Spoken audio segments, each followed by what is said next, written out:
John chapter 3, verse 30. And I've preached a message on this before, but God kind of lead me back to it again. I'm thinking for my own self.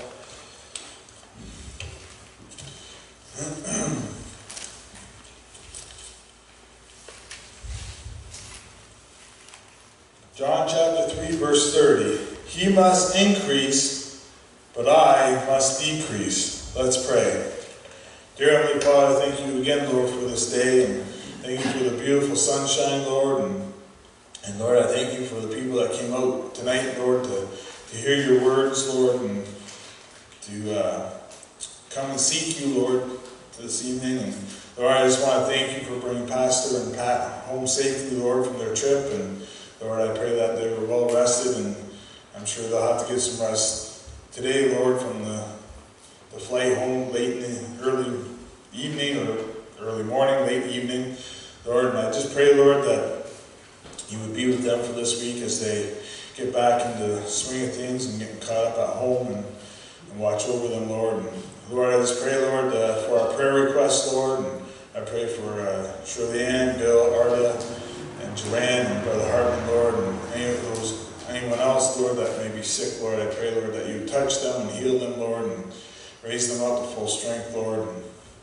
And Lord, I pray for forgiveness of my sins, Lord, and any thought, deed, and action that would hinder your message, Lord, and hide me behind the cross, Lord, and empty me of myself, Lord, and fill me with the Holy Spirit, Lord, and that your people hear you through me, Lord. And Lord, I just pray that anything that's said would be honoring to you, Lord, and Lord, I just pray that you just take over the service, take over this message, Lord, and that we all hear you through your word and through me, Lord, with the Holy Spirit, Lord. And Lord, I just pray these things in Jesus' name. Amen.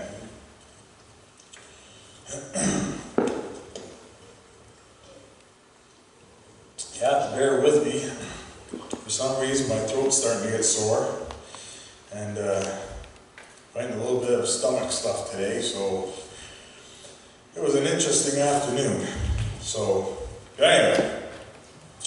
So, like I said, I only have one verse, and God's been kind of dealing with me today on a few things, and like I said this morning, I kind of took God for granted, and just thought to myself, well, God will give me the messages for today, and I worked Saturday. I worked pretty well, a good portion of the day up to the Saturday afternoon, working on building a vegetable garden with my dad for the house, and then we had some running around to do, and Shirley said, you got to work on your messages. And I said, yeah, I know.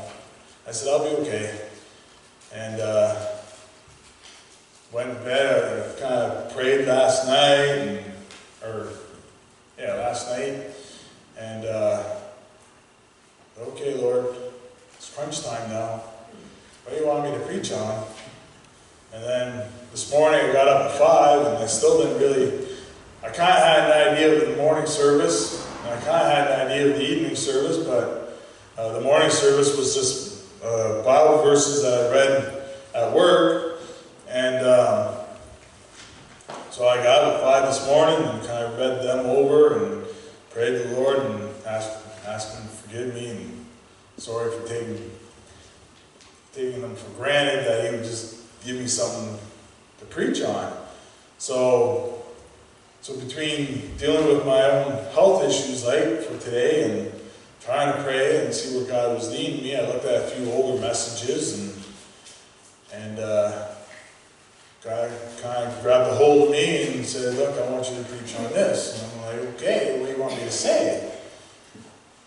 And so I'm just turning it over to God, and what comes out is going to be what God wants said, not what I'm going to say. But anyway, so he shall increase and I shall decrease. And I preached that back in 2011. I preached that message on that. But I think that God wants it on a different tailspin today. And lots of times we think and we go, and like I preached this morning on Psalms 119, verses 1 to 15, I think it was, there's a few spots there that says we need to be wholeheartedly seeking the Lord. And like I preached this morning, if we're supposed to seek the Lord wholeheartedly with all our heart, just like in Proverbs 3, 5 and 6 that I preached on 2 weeks ago, then if we're seeking Him wholeheartedly, then that means He's increasing in our life. If we're not seeking Him wholeheartedly, then that means He's decreasing. He's decreasing and I'm increasing. So I got it backwards then. But if we seek wholeheartedly for the Lord, then He will increase in our lives. And if we have Him increase in our lives, and we seek Him wholeheartedly, and we do it as a church congregation, like I said this morning, if we're seeking His will and not our own, if we're seeking Him doing everything and not us doing everything, the church will fill itself. But if we're trying to do everything on our own and increasing ourselves and decreasing Him, the church won't last. And that's what's happening in today's day and age. A lot of churches are closing because they're trying to do things on their own and they're losing the will of God in the church. They're increasing themselves and God is decreasing. And we need to get back into increasing our lives, increasing God in our lives. If we don't increase God, then we're going to have a hard road ahead of us. Psalms 119, verse 2, if you want to turn there quickly.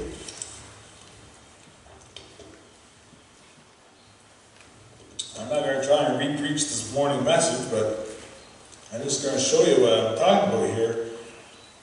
Psalms 119, verse 2. Blessed are they that keep His testimonies and that seek Him with the whole heart. Seek Him with the whole heart. And if you go down to verse 10, with my whole heart have I sought Thee. Now, how often are we walking in our Christian life trying to do things on our own instead of God? How often are we actually trying to seek with all our heart, with our whole heart, seeking the Lord?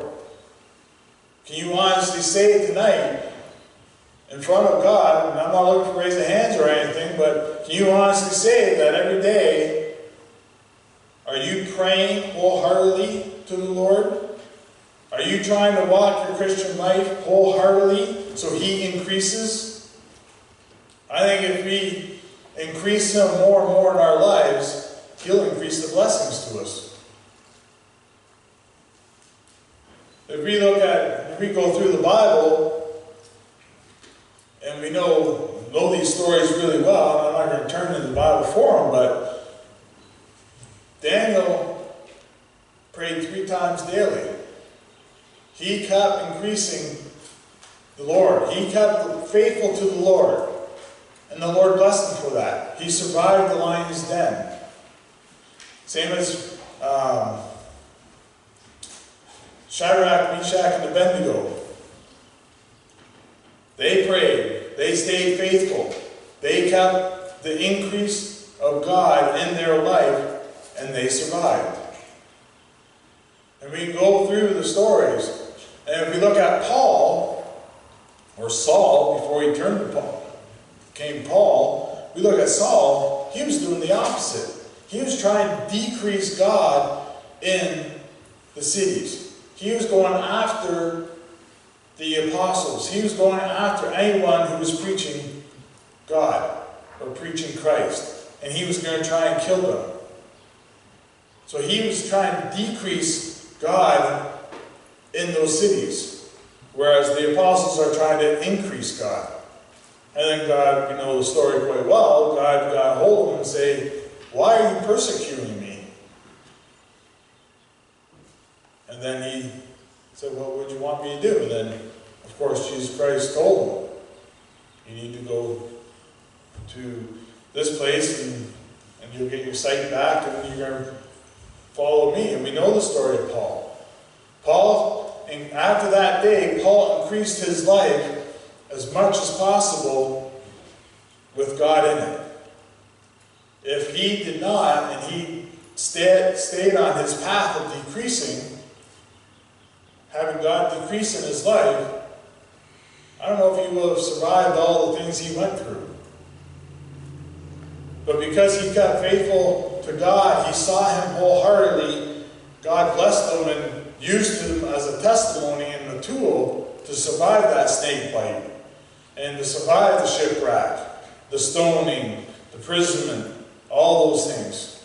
Because God stayed increased in his life. And as we walk in our Christian life, we have to be very careful of what we put in our lives and increase in our life to hide or to put aside Jesus Christ, or put aside God, to put him decreasing. And lots of things, I mean, we could all name things that we put in our lives that increase us and decrease God. Watching too much TV instead of Bible reading. Going out taking the kids to sports. And like I said this morning, I mean, there's so many worldly distractions and pleasures. Why can't kids' sports be on Saturday? And a lot of people will say the answer to that is, they would say, well, Saturday's family day. Well, if you go back 30, 40, 50 years ago, family day was Sunday. Get up, everybody has their mass, get up, come to church, spend the day, morning in church, go home, have your family time in the afternoon, then you spend your family time back here Sunday night. The life that I'm in, well then. That's the way it was back in the day. You do your chores on Saturday, you do all the work around the house that has to be done. And if there is any sports in that, actually when I was growing up, Saturday morning we had football, and during the week, there was no sports on Sundays when I was a kid, going back 30 years ago. It was all on during the week and on Saturday. Now there's sports 7 days a week, because the devil is increasing the pleasures on the people's lives, not just the lost, even on us Christians. He's increasing the pleasures so God will decrease. And in our Christian walk, we need to take a stand against the devil and increase God in our life. And I mean, I could say, on my own behalf, I can't speak for you guys, but I can only say that, yeah, I get home at 7:30, 7:45 at night after work, kind of tired. I don't feel like reading. I don't feel like it. I mean, I can sit in a chair, even have a cup of tea. I don't like coffee, so I can't do that, but have a cup of tea or have a bottle of pop or a can of pop, sit there and put my Bible on my lap and start reading, or a book, and I won't even get done the first page and I'll be nodding off. I mean, it is hard. I mean, I totally understand Carrie. She's on her feet, go on Sunday, because Saturdays and Sundays are busy 2 days at the restaurant, and it's hard for her to come. I saw her Friday morning because I had to go to Windsor, and I went in there Friday morning and saw her, and she says, "Oh, you waiting for somebody?" I said, "No, I'm by myself. I just want a good breakfast before I head to Windsor, so I don't have to eat on the road. And I want a healthy breakfast, not this fast food stuff." She says, "Oh, okay, so you want to fill her up?" I said, "Yeah, that sounds good." So then after, I mean, it was pretty quiet Friday morning, which they were surprised. But I said, "Oh, I'll see you Sunday night." She said, "Yeah, I'll see you Sunday night." I said, "All right." Well, she must be pretty whipped. And I can understand that. I mean, when I work Sunday, every other Sunday I work, and I'm not trying to go wool's me or wool's Carrie. It's part of life. We got to support our families. I get home at 3:30, 4:45. Time I get say hi to the girls and rush for a little bit. I gotta get in the shower, get cleaned up, and then get out the door. I don't get there for about an hour and a half, and I gotta try and beat you guys getting here. And this is the first time I actually beat you. So, but I'm just saying, I have to be careful not to let things interfere with God increasing in my life. I mean, this side of the room, other than the wheelchair folks, you guys are all retired. So, there's no excuse for you guys. I'm only kidding. I'm only kidding. But, even being retired, you think, oh, I got all this time, free time and that. If you go talk to them, I bet you they don't have that much free time. They got a house to clean, they got yard work to do. I mean, pastor's over here doing work here. And he's been doing all the grass cutting pretty well before he went away. So he's been doing a lot of work here, and it takes him quite a while to cut all this grass. But, I mean, even if you ask my mom and dad, the same thing. They don't have much time on their hands being retired. But we have to be careful in our Christian walk not to put God to the sidelines and increase and pump ourselves up. Because we can't do it on our own. And we know a lot of people, family members, friends, that are living the life trying to do it on their own. And they're not allowing God in their life to control it. Just like I preached 2 weeks ago. I want those spiritual blinders, God holding the reins, directing my path. And God's not going to direct my path if I'm not seeking Him wholeheartedly. And if He's not increasing, He's not going to direct me.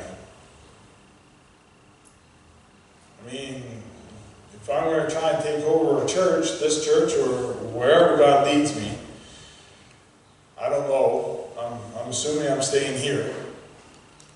If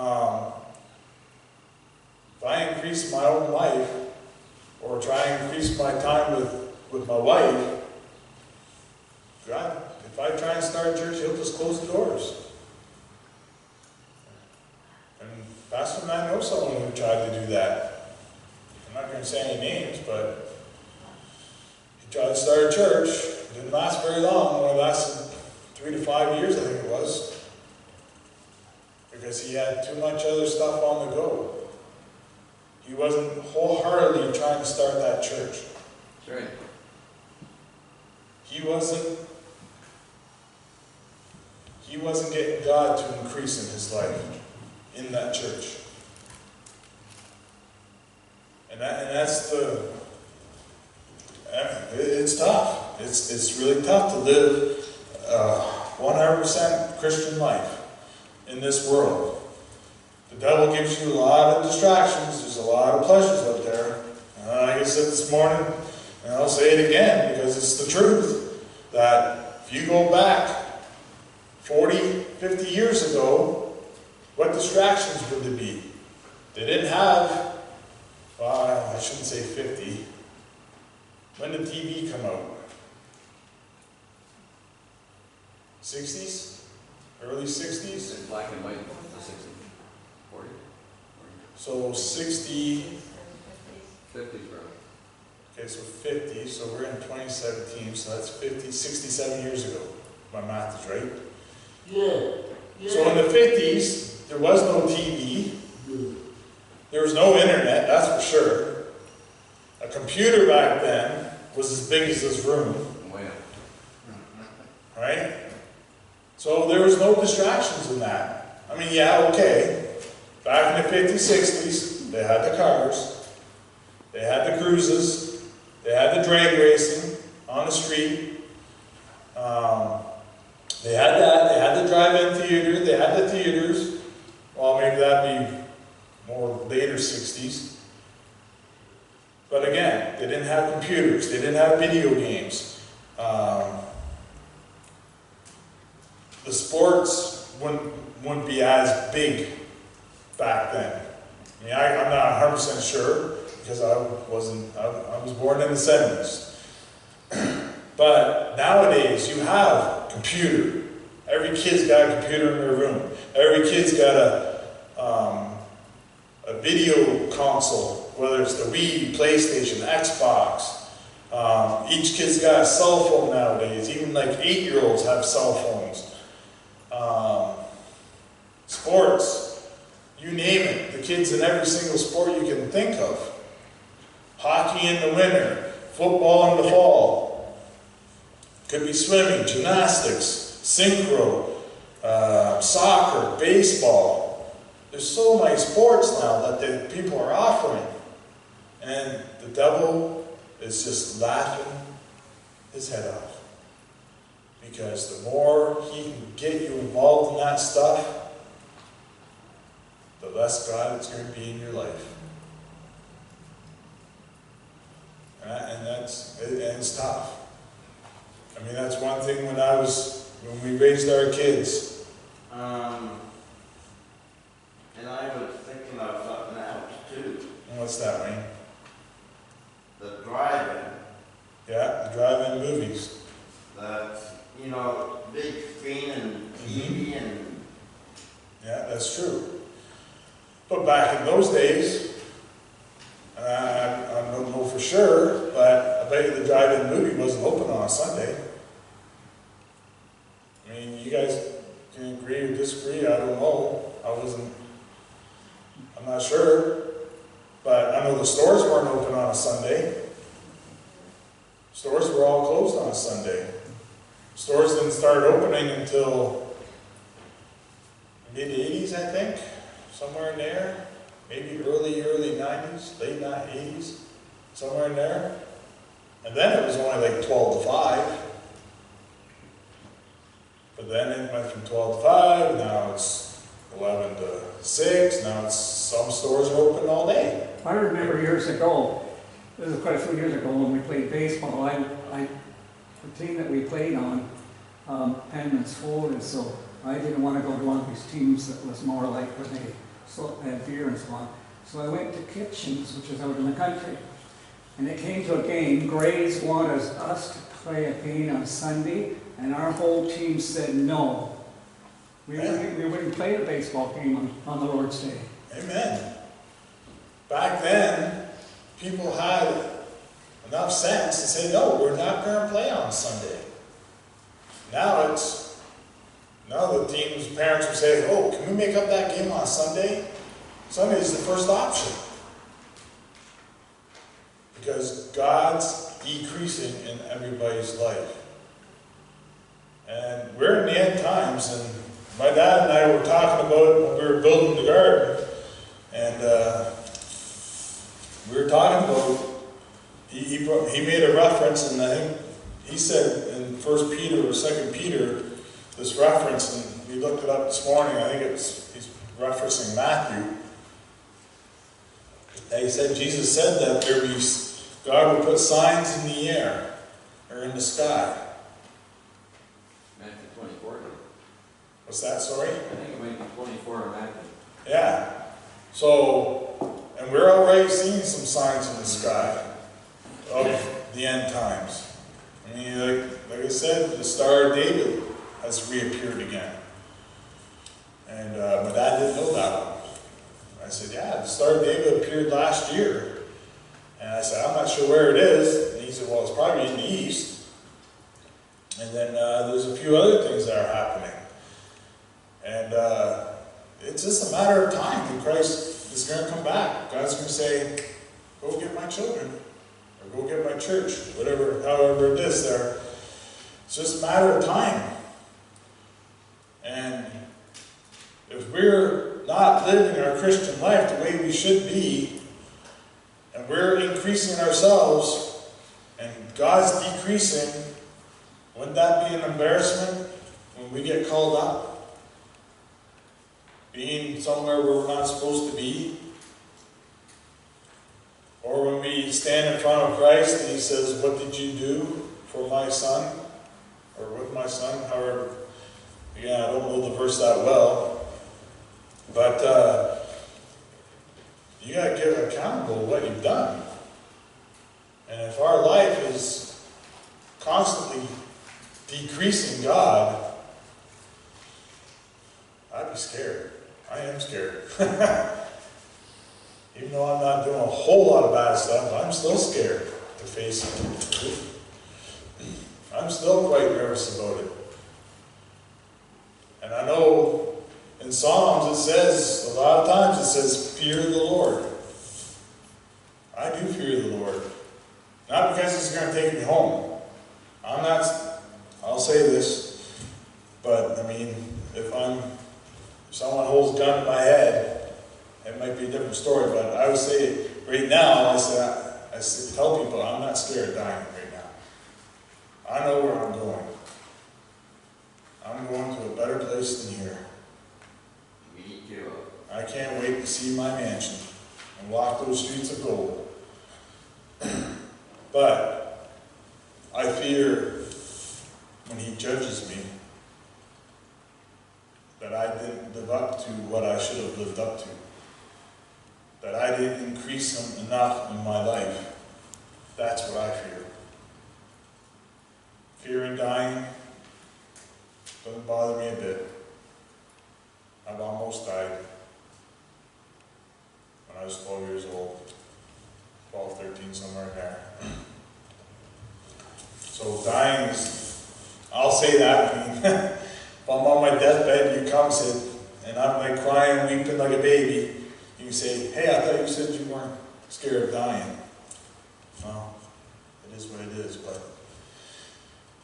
anyway, He must increase, and I must decrease. We must do everything we possibly can. We need to pray more for our families, definitely for our families. We need to increase on our Bible reading. We need to increase on praying for each other, praying for church to fill the pews. I mean, this is all in God's timing, filling the church.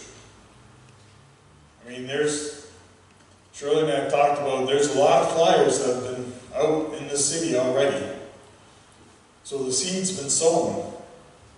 It's just God's timing of when He brings them into the church. And those flyers could still be sitting on someone's fridge or sitting on the counter or whatever. So God will give the increase for the church as long as we give Him our increase of putting Him first. And there might be something today that, man, I need to decrease this a little bit in my life. Maybe we're watching too much TV, spending too much time on Facebook or the internet. Maybe there's something that's, God's just pricking your heart a little bit and saying, look, you need to deal with this. Might be. Only you know your heart. And I guess for the internet, it's mostly my wife, myself, and Elisha, and Pastor a little bit. The rest of you guys probably don't go on the internet at all, but maybe it's just the TV. Maybe that's just a little bit, or fellowshipping. Maybe spending too much time fellowshipping the wrong way and not the right way in Christ. Fellowshipping, there's nothing wrong with fellowshipping. We should always try and fellowship and talk about our Lord and Savior. But sometimes we can't. But anyway, I pray that the message is a help. I know it's opened my eyes a bit, just thinking about what I was going to say. Or not what I was going to say, but about the verse. But it's a tough road when you're trying to be a pastor. It is tough to get yourself organized to do what you got to do. And I'm still trying to find that groove. Bear with me, Pastor. But anyway, let's close with prayer.